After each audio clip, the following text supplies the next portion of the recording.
Shalom kepada mahasiswa semester 6 PAK. Hari ini kita belajar satu materi pembelajaran dalam mata kuliah kode etik dan profesionalisme guru pendidikan agama Kristen, yaitu tentang profil guru pendidikan agama Kristen. Dan sebelum kita belajar bersama, mari kita berdoa terlebih dahulu. Kita berdoa. Kami bersyukur Tuhan kalau pada kesempatan ini Tuhan berikan kepada kami satu hikmat, satu iman yang cukup luar biasa, sehingga kami bisa menikmati berkat-Mu melalui setiap teknologi, setiap pembelajaran yang disebut dengan dalam jaringan. Kirana Tuhan berkati mahasiswa kami yang mendengar materi ini supaya mereka diberkati, dan setiap orang, setiap siapapun yang mendengarkannya, kirana Tuhan memberkati. Terima kasih di dalam nama Yesus kami memohon hikmat dari Tuhan. Amin. Baik, kita akan belajar satu materi, yaitu profil guru pendidikan agama Kristen. Kenapa ini penting sekali? Karena seorang guru agama Kristen itu dapat dikatakan seperti surat Kristus yang dapat dibaca, yang dapat dirasakan, dinikmati oleh banyak orang, dan terutama siswanya sendiri. Karena itu ada 3 poin penting yang saya sampaikan kepada teman-teman dalam materi profil guru pendidikan agama Kristen ini. Yang pertama adalah kualitas guru PAK. Kualitas guru PAK itu dapat dilihat dalam 3 bagian penting yang harus saya dan saudara miliki. Anda sebagai calon guru, saya sebagai guru, kita harus mengembangkan 3 aspek ini. Yang pertama, iman. Kualitas guru PAK itu terlihat dari imannya, terlihat dari bagaimana dia memiliki sikap percaya terhadap Tuhan. Dan iman itu sendiri menjadikan dia berkenan kepada Tuhan. Kalau kita melihat teman-teman, kalau kita melihat Abraham itu dibenarkan oleh Tuhan karena iman, dan kita pun dibenarkan juga oleh Tuhan dalam Kristus Yesus karena iman kita.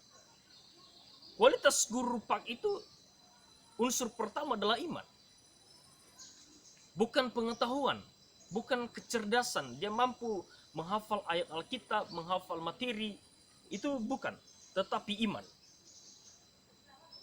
Iman itu juga berkaitan dengan panggilan hidupnya sebagai guru PAK. Kalau ada guru PAK yang pada umumnya, yang kalau saudara tahu, ya ada iman atau tidak ada iman, bagi dia itu yang penting saya kerja. Dan pekerjaannya itu bukan pekerjaan melayani Tuhan, tapi pekerjaan melayani diri sendiri dengan tujuan dan motivasi yang salah. Itu iman. Jadi sekali lagi, kualitas guru PAK itu unsur pertama adalah iman. Kedua, konsep diri positif. Kita harus bangga sebagai guru. Dan saya sebagai dosen saudara itu bangga menjadi tenaga pendidik. Tidak semua orang bangga menjadi guru. Karena pada umumnya kalau zaman dulu dikatakan guru adalah pahlawan tanpa tanda jasa, karena memang dibayar tidak seberapa. Bahkan kalau kita melihat kesaksian guru-guru pada zaman dahulu, saudara-saudara dan teman-teman mahasiswa, ada yang dibayar hanya 20.000 per bulan, ada yang dibayar 15.000 per bulan. Jadi kita harus bangga jadi guru. Jadi konsep diri positif itu kita harus berkata bahwa saya bangga jadi guru. Apakah saudara juga berkata demikian, atau berkata, waduh, jadi guru PAK susah amat, berat amat? Ketiga, kualitas guru PAK itu dilihat dari profesionalnya, yaitu wawasan yang luas. Dia memiliki wawasan yang luas, yang cukup baik, dan memberikan satu pengertian kepada muridnya. Kalau guru agama Kristen hanya fokus memahami Alkitab saja tanpa mempelajari yang lain, saya berpikir itu salah. Karena kita ada di tengah-tengah dunia yang kompleks, yang banyak sekali tantangan dan juga kendala-kendala yang harus kita hadapi. Jadi sebagai guru agama Kristen, profil pertama adalah kualitasnya, itu yang penting. Dan kualitas itu ada 3 unsur sehingga kita bisa melihat bahwa oh, guru itu adalah kualitas. Yang pertama adalah iman, kedua konsep diri positif, dan ketiga adalah profesional. Bagian kedua dari profil guru PAK itu adalah guru profesional. Guru profesional itu adalah yang ahli di bidangnya, mampu menjawab kebutuhan, mampu memberikan gambaran kepada siswanya.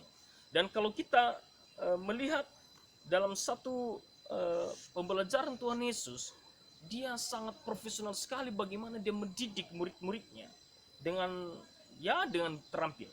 Oleh karena itu, saudara, guru agama Kristen adalah seorang yang menjalani profesinya sebagai guru PAK yang memiliki keahlian atau dengan keahlian dan keterampilan yang dapat dikatakan adalah super profesional. Kalau guru pada umumnya adalah profesional, lalu saudara sebagai guru agama Kristen, saya sebagai guru agama Kristen, harus kita memiliki istilah adalah super profesional. Super profesional itu adalah lebih profesional dari guru pada umumnya. Kenapa? Karena kita mencakup guru agama Kristen yang profesional itu mencakup 3 tahap juga, yaitu keterampilan atau kecakapan teknis, atau sering disebut dengan technical skills. Ya, dia memiliki kecakapan, dia cakap itu mampu. Kalau Paulus berkata, hendaklah kamu menjadi pengajar yang cakap di dalam surah-surahnya di dalam Alkitab.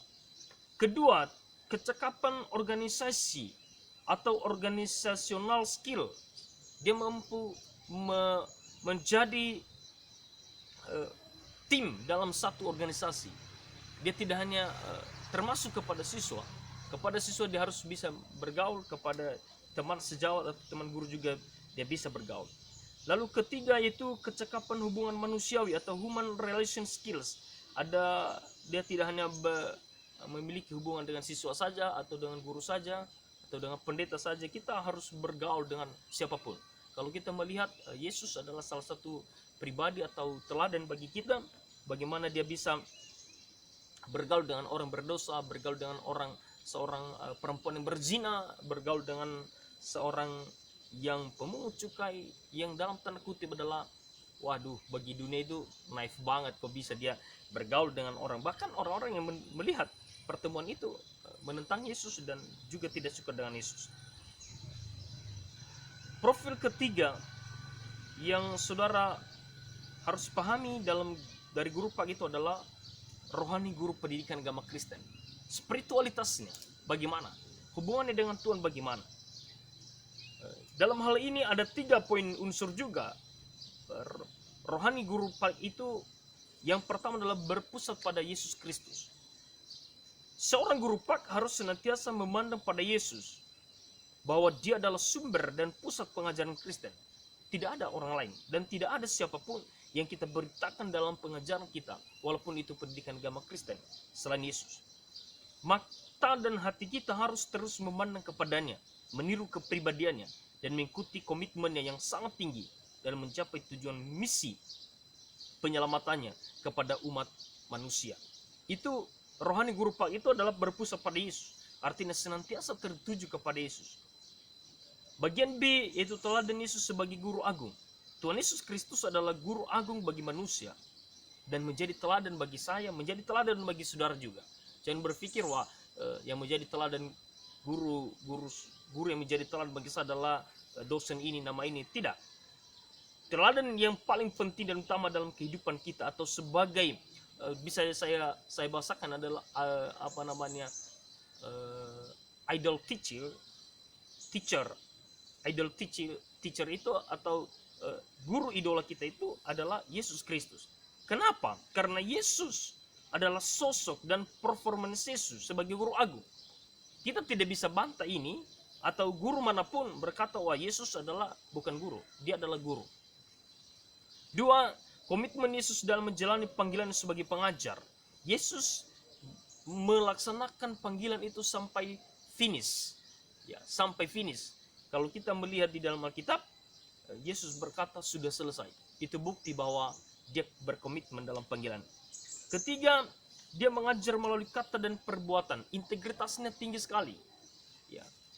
Tidak hanya dia berkata, lalu dia melakukan tindakan itu juga. Kalau dia mengatakan adalah kasih sama manusia, lalu dia sudah melakukan terlebih dahulu, baru diajarkan kita. Yaitu mengajar kreatif dan kontekstual. Dia sangat kreatif sekali. Kalau kita melihat setiap dia mengajar, lalu dia menggunakan apa saja yang ada di sekitarnya, ya seperti alam ini dia pakai untuk mengajar dengan kreatif. Lalu dia menyesuaikan konteksnya di mana dia ada. Kalau dia mengajar di tengah-tengah orang Farisi, maka dia bahasanya berbeda, tekanannya juga berbeda, bahkan koreksinya juga berbeda. Pasti itu dia kata-kata Yesus kalau dia mengajar di kalangan atau di konteks orang Farisi, orang-orang ahli Taurat, pasti Yesus senantiasa berkata bahwa hai orang-orang munafik. Dia selalu berkata begitu. Atau dia selalu berkata lagi adalah bertobatlah. Ya, dua kalimat ini, dua kata ini yang sering Yesus sampaikan ketika dia mengajar di konteks orang Farisi. Dan kalau dia berbicara mengajar kepada konteks orang yang berdosa, berzina, dia tidak berkata, kenapa kamu dihukum, tidak. Tapi dia berkata, kalau kamu bertobat dan kamu harus pergi dan jangan berbuat dosa lagi. Maka Yesus berkata, pergilah dan jangan berbuat dosa lagi. Kelima, dalam mengajar menuju kepada perubahan hidup. Yesus memiliki visi dalam pengajarannya adalah perubahan hidup. Dia tidak pernah berkata yang penting kamu pintar, kamu menghafal ayat Taurat Musa, Taurat para kitab para nabi atau kitab-kitab yang lain. Yesus senantiasa berkata bahwa kamu harus berubah dulu. Itu nanti kemudian menghafal. Lalu mengajar secara dinamis. Secara dinamis ini dia tidak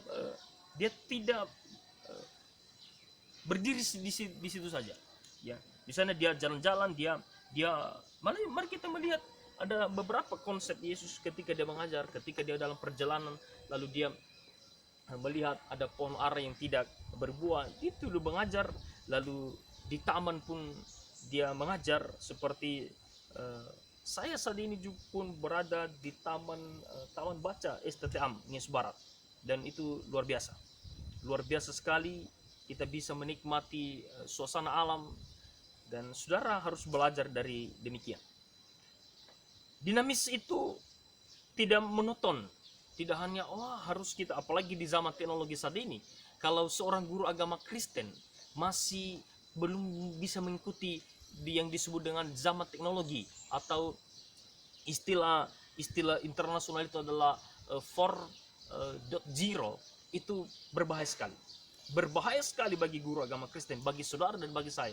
Kalau kita, oleh karena itu kita mulai, termasuk dalam pembelajaran daring yang pertama sekali kita lakukan melalui video. Padahal kita sudah lakukan selama ini melalui email, melalui website dan seterusnya. 7, memiliki otoritas diri yang tinggi. Otoritas diri yang tinggi itu adalah dia berkuasa. Selain dia sebagai Tuhan, dia juga memiliki kuasa sebagai manusia, bahwa dia diutus. Dan otoritas ini dia dapat dari Allah. Sehingga setelah dia bangkit dari antara orang mati, dan sebelum dia naik ke surga, dia berkata bahwa segala kuasa di surga dan di bumi telah diberikan kepadaku. Karena itu, pergilah, jadikanlah sebuah bangsa murid. Lalu, mencintai panggilannya sebagai guru. Wah, ini kadang orang tidak suka, tidak mencintai panggilannya. Dan pada kesempatan ini, teman-teman mahasiswa semester 6 bahwa kalau saudara tidak mencintai panggilanmu, jangan coba-coba dan jangan berharap kamu berhasil. Ataupun siapapun kita, kalau sesuatu yang kita kerjakan itu kita tidak cintai, itu merasa bosan dan merasa jenuh, sehingga kita berkata, saya tinggalkan. Dan Yesus tidak pernah bosan terhadap panggilannya. Yesus tidak pernah merasa jenuh, sudah cukuplah. Kalau kita melihat justru di dalam Injil itu, dia berkata bahwa dari dusun ke dusun, dari kota ke kota, dia menyampaikan dan mengajar tentang kerajaan Allah, tentang firman Allah. Dan itu luar biasa. Kalau saya katakan bahwa tidak ada guru sehebat apapun Yesus. dalam mengajar karena dia mencintai. Dan saya pribadi, saya berikan teladan kepada saudara bahwa saya mencintai panggilan saya sebagai hamba Tuhan dan sebagai guru. Pertanyaannya, apakah saudara mencintai panggilanmu atau pelarian? Kalau ada pelarian, jangan, Anda capek. Kalau Anda capek pasti berhenti. Lalu 10 memiliki kedekatan dengan murid-muridnya. Saya sering sampaikan kepada saudara dan kepada setiap saya mengajar juga bahwa saya punya prinsip hidup. Jangan sampai mahasiswa saya atau siswa saya atau jemaat yang saya layani berkata kepada saya adalah pendetaku adalah musuhku atau guruku adalah musuhku. Tidak, saya sangat menghindar dan mempertahankan itu. Jangan sampai terjadi itu. Tetapi saya bertekan dalam hidup saya bahwa guruku adalah sahabatku. My teacher is my friend. Itu yang penting. Ya, sekali lagi, my teacher is my friend. Jangan sampai my teacher is my enemies, musuh saya. Sehingga engkau tidak menghargai saya. Atau siswa tidak menghargai kamu. Karena kamu menjadikan dia sebagai musuh. Atau dia menjadikan kamu sebagai musuh. Mana yang kamu pilih? Ya terserahlah. Kita memiliki kapasitas sendiri, kita memiliki keinginan sendiri. Tapi saya memberitahu kepada teman-teman semester 6 PAK, mahasiswa STTM, bahwa Anda harus menjadi sahabat bagi siapapun. Yesus memberi teladan. Dia menjadi sahabat anak-anak, menjadi sahabat remaja, menjadi sahabat nenek-nenek, bahkan lasian dan semuanya pun. Termasuk dia menjadi sahabat para tentara. Kemudian mengenal muridnya dengan baik. Mengenal murid itu bukan karena kita menghafal namanya. Wah, nama kamu siapa? Oh, saya. Tapi bagaimana karakternya? Supaya kenapa kita harus tahu karakter anak siswa kita? Satu, tujuan adalah supaya kita tidak salah menilai. Ya kan? Supaya kita jangan salah menilai. Karena kadang-kadang siswa ini manis di depan tapi di belakang menusuk.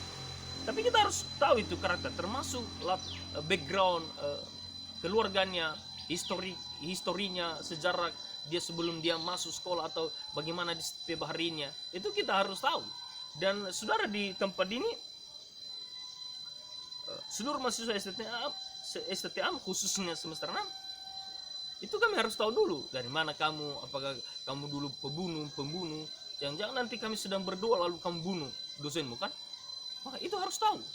Lalu kami pastikan bahwa kau harus sudah berubah sedikit, minimal sedikit. Artinya tidak ada lagi beban-beban masa lalu. Lalu sabar menghadapi 12 adalah sabar menghadapi keanekaragaman murid-muridnya. Ya, sabar menghadapi keanekaragaman murid-muridnya. Apa maksudnya? Murid-murid itu berbagi karakter, berbagi perbedaan karakteristik, ciri khasnya. Ada yang baik, ada yang termasuk di dalam hal pengetahuan. Seorang guru yang baik, guru agama Kristen yang baik harus mengerti dan juga memahami kelemahan murid. Dalam teori pendidikan itu ada keterbatasan guru, ada keterbatasan siswa. Jangan guru berkata, wah saya sudah hebat karena saya guru. Guru itu justru dia banyak hal yang tidak tahu ketika muridnya bertanya. Oleh karena itu, guru pak, termasuk saudara, kalau nanti Anda jadi guru, Anda harus pahami bahwa tidak semua siswa itu pintar, tidak semua siswa itu juga bodoh, tidak semua siswa itu juga mampu. Ada keterbatasan tertentu.